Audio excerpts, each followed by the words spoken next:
The January transfer window has now concluded, ladies and gentlemen, and this year's transfer window has been the biggest January transfer window of all time. Premier League teams have spent over £800 million, over £500 million more than they did last January. And in this video, we're going to be going through every Premier League team and giving them a grade based on how good their transfer window has been. And I mean, there's been some big signings, we're going to get into it in a second. We've had Mykhailo Mudryk, Cody Gakpo, Sabitzer. I mean, we're going to get into it. So without further ado, let's go into it. And the first team that we're going to start with is Bournemouth. So now if we just read out who they've signed in Dango Ouattara, Darren Randolph, Anton Semenyo, Matthias Vina, Elias Zabarani, and Hamed Traore for 20 million. Now, to be honest, for me, this transfer window for Bournemouth doesn't jump up and say that's an amazing transfer window. I think that Hamed Traore, 20 million on it, is a lot of money, especially for a team like Bournemouth, on a player that isn't necessarily proven. But then again, they've not lost any of their players, and Bournemouth have been doing all right. But however, I do think that this transfer window is not a very good transfer window. It's not bad. It's just average, and I do think that Bournemouth are going to go down, and I think that this transfer window hasn't salvaged the chances of staying up. So I'm going to give this a transfer window a C. Not amazing, not awful. Let's go on to Arsenal. Arsenal have signed in 3 players: Jacob Kiwior, Jorginho, and Leandro Trossard. Now, to me, this is a decent little window for Arsenal. The top of the league. They need to solidify their place at the top of the league. I don't think they brought in any big marquee signings. They were after Mudryk, they were after Moises Caicedo. They didn't get them. And it has to be said that they have gone for all their targets. They've gone for the B version of them. They wanted Mudryk, they got Trossard. They wanted Caicedo, they got Jorginho. But to be honest, Trossard and Jorginho are not bad players, and I think they are decent signings for Arsenal. So I would give them a B, because I think they haven't lost any key players as well, which is good. And the support in Trossard, I think, can be a very good understudy for Gabriel Martinelli. I think Jorginho for 12 million as well, that's a bit of a coup as well. If Thomas Partey get injured, they've got a good level defensive midfielder for them. So yeah, a B for the league leaders, Arsenal. Now on to Aston Villa. Unai Emery's men haven't had a very active window. They brought in 2 players, Alex Moreno from Real Betis and John Duran from Chicago Fire for 14.5 million. Now, to me, this isn't very good from them. And they've lost Danny Ings, Jan Bednarek, Louis Barry, Aaron Ramsey, Marvelous Nakamba, Frederick Gilbert. I think that Aston Villa's transfer window has been not very good at all. They've lost a lot of players. To be fair, no key players, but they've still lost players and they're not really strengthened that much.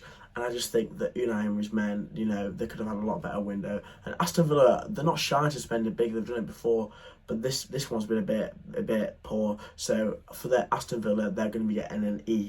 Brentford, Thomas Frank's men, they have had no sign of second season syndrome, as a lot of championship sides do. They've been amazing this season. They've had a very quiet January transfer window, but I think the main thing that Brentford have achieved is they've kept that main man, Ivan Toney. There were clubs sniffing around him before the January transfer window, but they've managed to keep him, and I think that's the most important thing for Brentford. They brought in 4 players, none of amazing note, but they've brought in a couple players, squad players, but I think, as I said, the main point is that they've kept some of their star players. So Brentford, although they've not signed anybody, it hasn't been awful, but we can't be giving them too high a grade because they haven't brought in any key players to their squad, to their first team, sorry. So Brentford are going to get a D.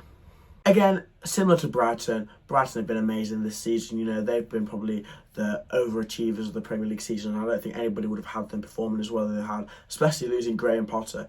But yeah, Brighton have performed amazing. Not Liverpool out of the FA Cup last weekend.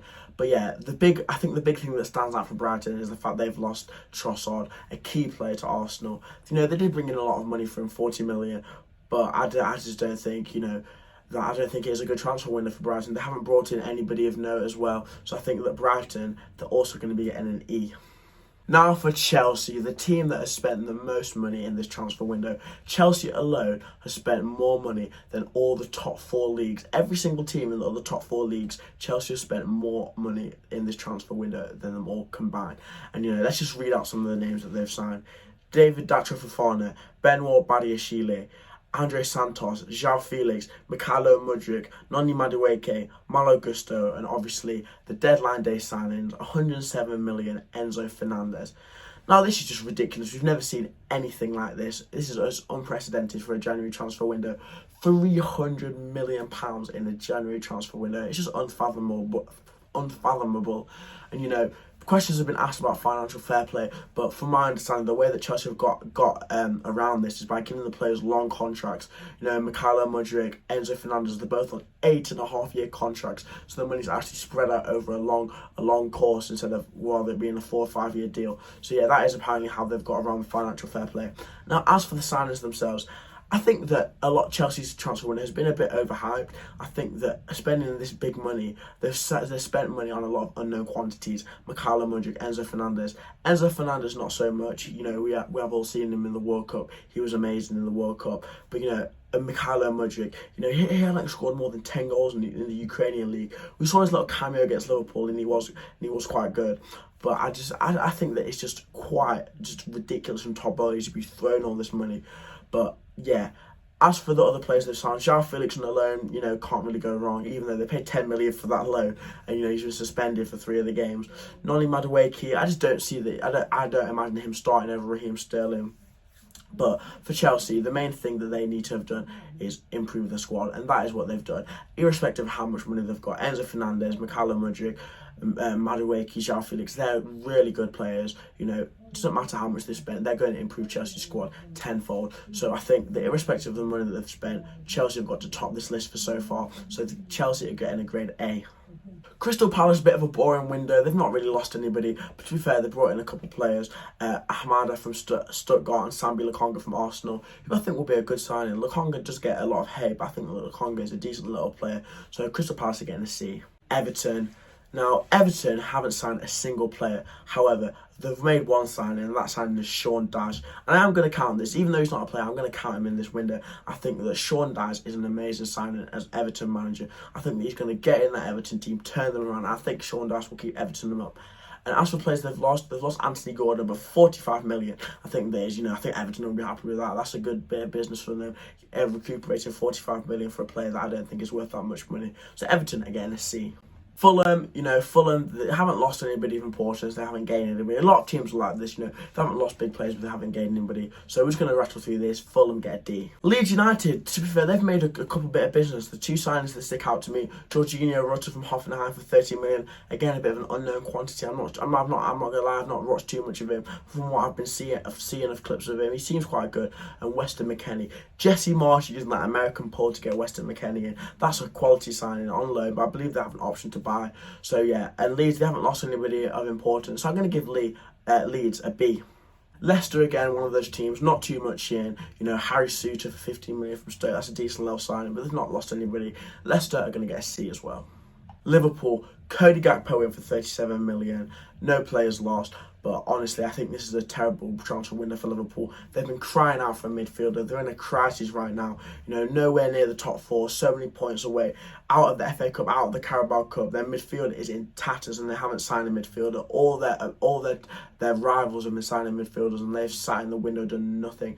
Cody Gakpo doesn't look to be too good, 005, 0 goals, 0 assists, 5 games played for Gakpo. So even the signing that Liverpool have made doesn't seem that good. Liverpool are getting an E. Man City, this is the one that shocked me. They haven't signed any player of note. They got in Maximo Perrone for 7.5 million, but we know he's not going to get a single game for that Man City team. And they've lost João Cancelo. I just don't understand it. They're chasing down Arsenal. They're not at the top of the league, and they're in a title race, and they've let one of their best players, João Cancelo, leave to Bayern Munich. Just a terrible, and they've not replaced him as well. What a terrible window for Manchester City. I think that they could possibly have had the worst transfer window, even though they haven't lost many players apart from Cancelo. They haven't brought in anybody of note. F. Manchester City, they need to be challenging for the Champions League, challenging for the Premier League. They want to win that first Champions League, and losing Cancelo and not replacing him, it's just poor from them. They've been lacklustre this season, and they've done nothing to improve it. F. United, it's a bit of a weird one for them. They've had a quiet window. Valverde, Horst in. I don't think he's going to be too good, to be fair. But Sabitzer, he's a good player. They acted quickly. They lost Eriksen to injury and they quickly got in Sabitzer. So I think he's going to be quite good for them. I think he's a good midfielder. But, they lost Ronaldo, if you want to count that. They got him out, which I think is a positive thing. Sent a couple of players out on loan. Manchester United are getting a C. Newcastle. I think this is a bad window for Newcastle. You know, they've not been splashing out loads of money as many people expected when they got this takeover. But signings, the main signing, Anthony Gordon, 40 million on Anthony Gordon. I think that is a bit of a rip-off. And, you know, to be fair, they've not lost anybody, but I think Anthony Gordon, for that sum of money, along with no other marquee signings, is going to have to be a D for Newcastle. Nottingham Forest, Chris Wood, Danilo, Felipe, Jonjo Shelvey, Keylor Navas. Nottingham Forest have had a quality transfer window. You know, they've got a lot of players in the summer, and the one that sticks out for me is the cheeky little Keylor Navas. How have Nottingham Forest managed to pull him in? I will never know. But Jonjo Shelvey as well, I think he's going to be good. Felipe, good defender. I think Nottingham Forest have had a very good transfer window. I'm going to give them an A-star. Southampton, they brought in Orsic, Alcaraz, Bree, Sulemana and Onuachu, the Nigerian striker. They've not lost anybody. There's a couple decent players in there. I'm going to give Southampton a B. Tottenham Hotspur, Danjuma and Pedro Porro. I think they're two very good players. I think they're going to severely bolster Tottenham's squad. And another thing that I think is a bit of good business is putting Jez Spence out on loan, getting some game time. So when he comes back, he can go straight into that Tottenham team. I'm going to give Tottenham at B2. West Ham a bit quiet. Danny Ings in for 15 million. Luzier from Sao Paulo for an undisclosed fee. You know, they haven't lost too many players, but, you know, not too active. I'm going to give them a C. Wolves, Cunha, Lamina, Sarabia, Dawson, Bentley, Joao Gomez. They've not lost any players of note. I think this is a very good winner from Wolves. They've gone under the radar. Matheus Cunha, I think in particular, he's going to be a quality signing for Wolves. You know, he's Brazilian, he's going to have that Portuguese link. Obviously, we know Wolves have got a big contingent of Portuguese players. Wolves are getting an A. So that is everything. So in my books, Nottingham Forest is the team that have had the best transfer window. I think Nottingham Forest, with the signings that they've made, they can go into that squad and keep Nottingham Forest up. Something that I don't think many people would have thought they would have done. Other contenders, Chelsea, obviously. I mean, with the players that they've signed, the amount of money they spent, you know, they had to be on this list. There's some very good players. But yeah, that's everything from me, guys. If you have enjoyed this style of video, it's the first time I've done something like this, please let me know and comment down below how you think I can improve. Please feel free to like and subscribe. And that's all from me.